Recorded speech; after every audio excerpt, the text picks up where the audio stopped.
하나님 말씀 신명기 31장 1절에서 2절 말씀을 보겠습니다.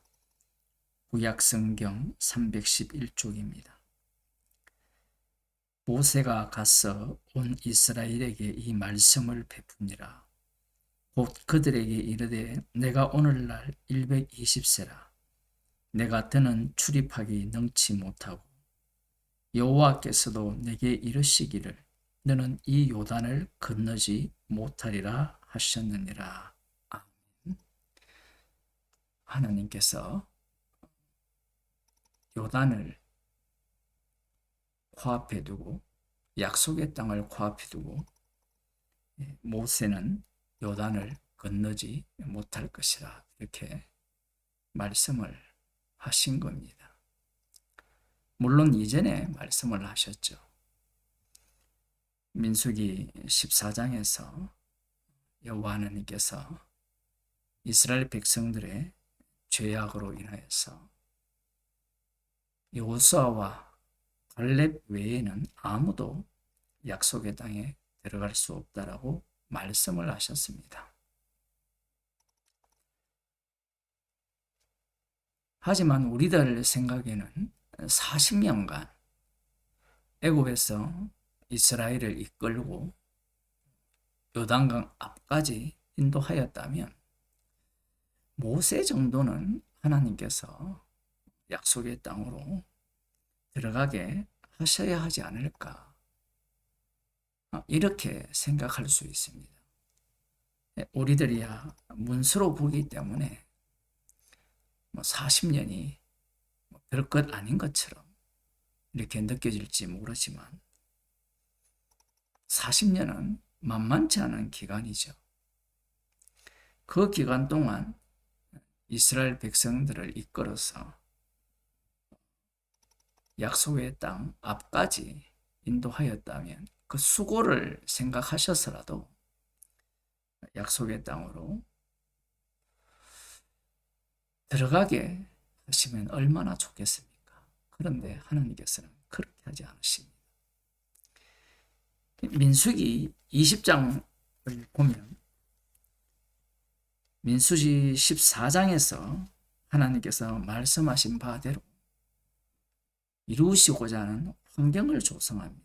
20장 1절에 보면 정월에 이스라엘 자손 곧 온 회중이 신 광야에 이르러 백성이 가데스에 가더니 가데스 바냐에서 대반역 사건이 일어나고 거의 38년 동안 그 광야를 또 돌다가 다시 제자리로 돌아왔습니다. 이러한 어떤 상황에서 미리암은 죽고 회중은 다시 물이 없으므로 모여서 모세와 아론을 공박하죠. 우리 같으면 40년 광야길을 지나왔다면 철이 들어도 수십 번은 들지 않겠느냐, 그렇게 생각할지 모르지만 광야라는 환경은 여호와께서 하신 언약대로 율법을 주셨고 그 율법이 율법대로 실행되어지는 환경이라는 겁니다. 그러니 우리들이 착각하면 안 돼요. 내가 과거에 현재에 이러하기 때문에 앞으로 이러할 것이라는 그런 기대는 버리시기 바랍니다. 물이 없는 환경이 되자 다시 원망을 하고 그런 가운데서 이제 한 사건이 등장을 하죠. 모세와 아론이 회막에서 엎드렸는데 엎드려서 기도한 내용은 나오지 않아요. 그런데 그 뒤에 보면 이들이 엎드려서 무슨 생각을 했는지 알 수 있습니다. 여호와께서 말씀을 하셨는데 7절에 보면 여호와께서 모세에게 일러 가라사대 지팡이를 가지고 내 형 아론과 함께 회중을 모으고 그들의 목전에서 너희는 반석에서 명하여 물을 내라 하고 네가 그 반석으로 물을 내게 하여 회중과 그들의 짐승에게 마시올지니라. 모세가 그 명대로 여호와 앞에서 지팡이를 취했습니다. 지팡이를 취했다는 것은 뭔가 지팡이를 사용할 용도가 있지 않겠느냐, 그렇게 생각할 수 있거든요. 왜냐하면 거의 40년 전에 출애굽기 17장 6절에 보면 물이 없는 곳에서 하나님께서 모세에게 지팡이로 반석을 치라 명하셨거든요. 거의 40년이 지난 이 시점에서 지팡이를 취하고 지팡이로는 어떤 것도 하지 말고 반석에 명하여 물을 내라, 이렇게만 명하셨어요. 그런데 10절에 보면 모세와 아론이 총회를 그 반석 앞에 모으고 모세가 그들에게 이르되 패역함 너희여 들으라, 우리가 너희를 위하여 이 반석에서 물을 내랴 하고 단단히 화가 난 거예요. 그래서 여호와 하나님께서 명하신 대로 반석에게 명하여 물을 내라, 이렇게 하면 되는데 손에 든 그 지팡이로 반석을 2번 친 겁니다. 이 일로 인해 여호와께서 모세와 아론에게 이렇게 말씀하시죠. 너희가 나를 믿지 아니하고 이스라엘 자손의 목전에 나의 거룩함을 나타내지 아니한 고로 너희는 이 총회를 내가 그들에게 준 땅으로 인도하여 드리지 못하리라 하시니. 지금까지 믿어왔는데, 모세가 믿어서 여기까지 왔잖아요. 그런데 하나님께서는 이 시점에서 믿지 않았다라고 하는 거예요. 우리들 생각에는 과거의 모세가 자기의 이름을 생명책에 지워달라고 하면서 이스라엘 백성들과 함께 동행하여서 약속의 땅까지 이끌어 달라는 그런 기도한 모세는 소용이 없습니다. 과거가 소용이 없어요.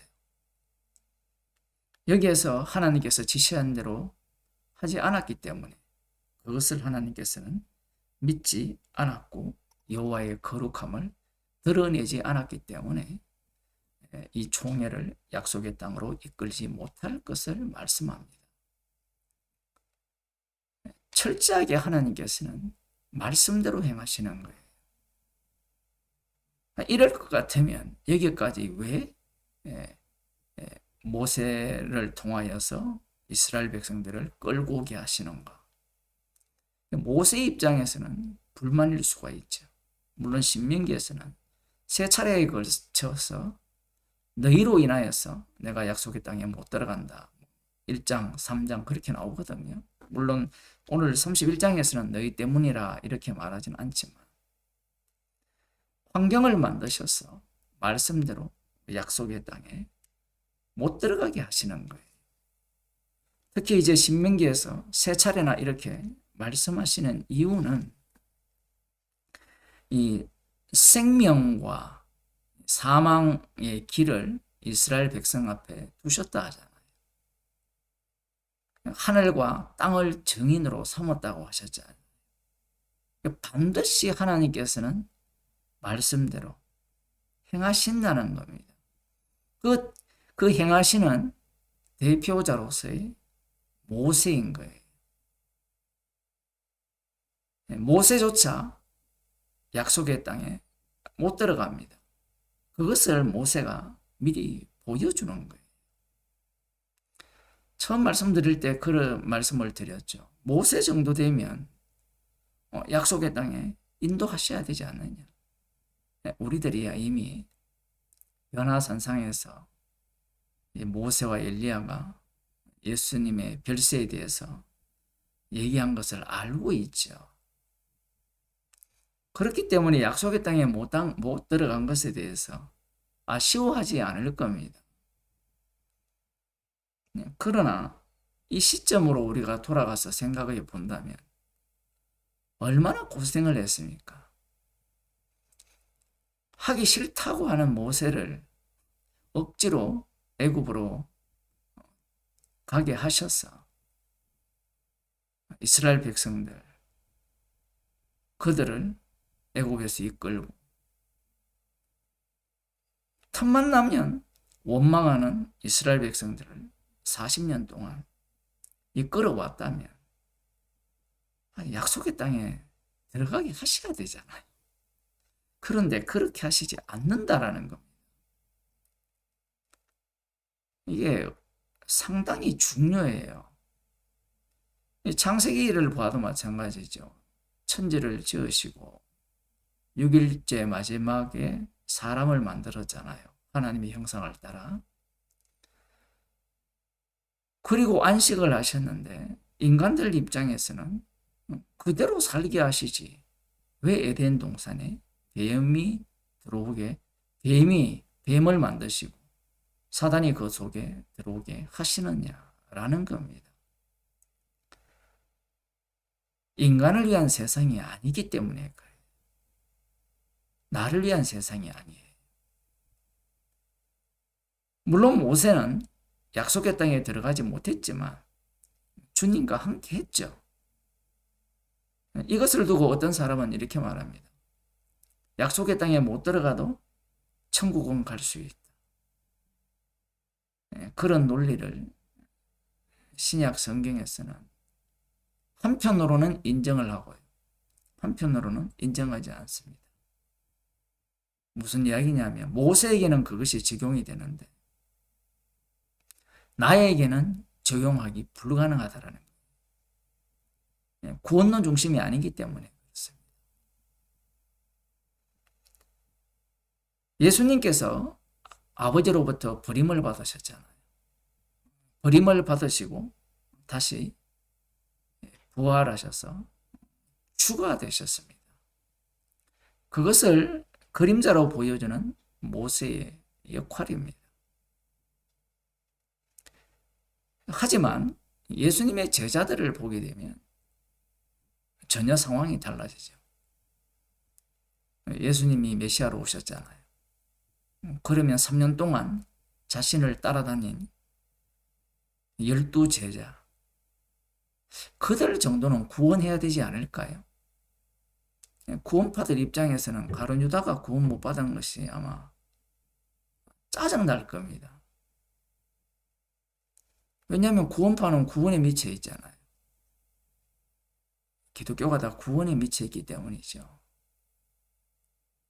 그런데 3년 동안 따라다닌 가룟 유다는 지옥 보내고 나머지 11제자는 성령을 주셨습니다. 이렇게 말하면 가룟 유다는 도적이지 않느냐, 돈을 훔쳐갔지 않느냐. 그러면 베드로는 어떻습니까? 결정적인 순간에 예수님을 모른다라고 하고 저주하며 맹세하잖아요. 예수님이 가룟 유다 하나 구원 못합니까? 어떤 인간들은 가룟 유다 공로설이라 해서 가룟 유다를 칭송하는 인간들이 있죠. 왜 그러한 생각을 갖느냐 하면 예수님이 우리를 구원하기 위해 오셨다고 생각하기 때문에 그래요. 예수님은 자신을 증거하기 위해 오셨어요. 하나님의 자기 증거가 예수 그리스도거든요. 십자가 지신 예수님이 심판주 되시는. 이러한 하나님 외에는 다른 하나님은 다 우상입니다. 그것을 위하여서 12 제자를 뽑은 겁니다. 이것을 12를 구약으로 올려보면 이스라엘이죠. 구약으로 올려보면 이스라엘인데 이스라엘을 뽑아서 광야에서 다 진멸시켜버리잖아요. 약속의 땅으로 인도하여서 남북으로 갈라버리고 북이스라엘을 심판하고 남유다도 심판하고 마지막 때에 예수님이 오셔서 이스라엘은 있습니까? 없습니까?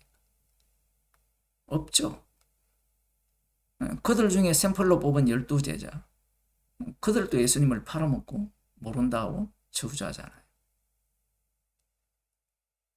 나름 남은 자라고 주장하는 이 유대인들이, 바리새인과 서기관, 사두개인들, 이들이 예수님을 십자가에 못 박아 죽였습니다.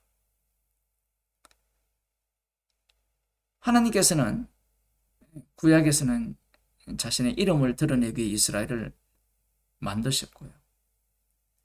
그 이름으로 오신 분이 나사렛 예수님입니다. 나사렛 예수님이 십자가에 못 박혀 죽으시고 부활하셔서 주가 되신 거예요. 심판주 대신 예수님을 증거하기 위해서 12제자가 뽑혔고, 예수님에 의해서 지옥 갈 자는 지옥을 가고 천국 갈 자는 천국을 가는데 그 기준이 바로 십자가입니다. 십자가에서 이 능력이 나오는 거예요. 마태복음 22장을 한번 볼까요?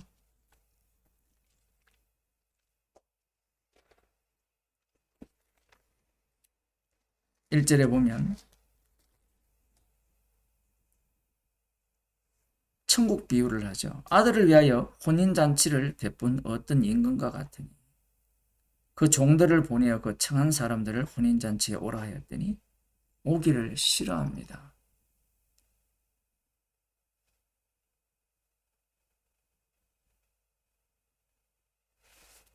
다시 다른 종들을 보내며 가로되 청한 사람들에게 이르기를 내가 오찬을 준비하되 나의 소와 살찐 짐승을 잡고 모든 것을 갖추었으니 혼인잔치에 오소서라 하였더니 저희가 돌아보지도 않고 하나는 자기 밭으로 하나는 자기 상업차로 가고 그 남은 자들은 종들을 잡아 능욕하고 죽이니 임금이 노하여 군대를 보내어 그 살인한 자들을 진멸하고 그 동네를 불사르고.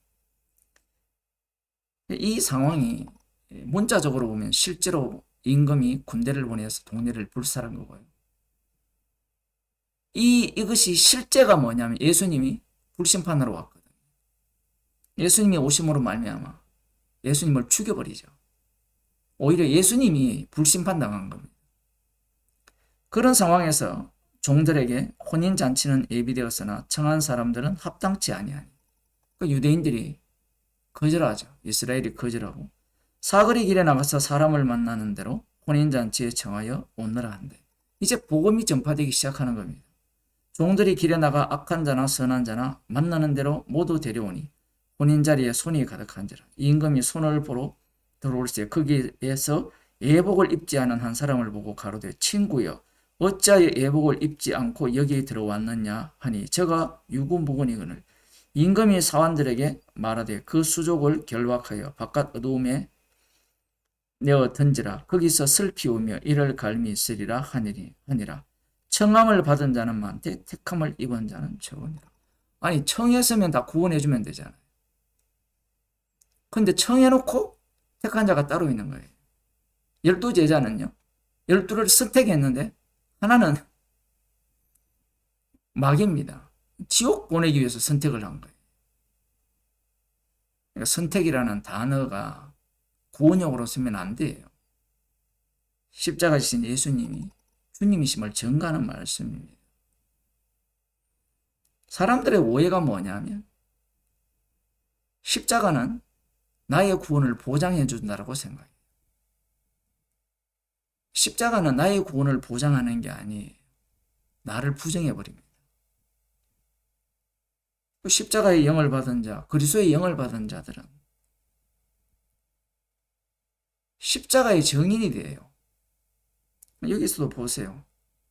십자가의 능력을 드러내기 위한 청함이거든. 그래서 청한 자들 중에 택한 자와 나눠버립니다. 모세가 약속의 땅을 눈앞에 두고 자신은 못 들어간다. 이렇게 선언한 이유가 무엇이냐면 너희를 위한 약속의 땅이 아니라는 것. 언약하신 그 언약대로 이루시기 위한 약속의 땅이라는 거예요. 기도하겠습니다. 하나님 아버지, 나사렛 예수님이 십자가에 달려 죽으시고 부활하신 주님이심을 정극히 하기 위해서 저희들을 주님의 자녀로 불러주심을 감사드립니다. 우리를 십자가 사건의 현장으로 날마다 인도하셔서 주님의 피공로만을 자랑하는 주님의 증인으로 삼아주심을 감사하는 주의 백성이 되게 하옵소서. 예수님 이름으로 기도드리옵나이다.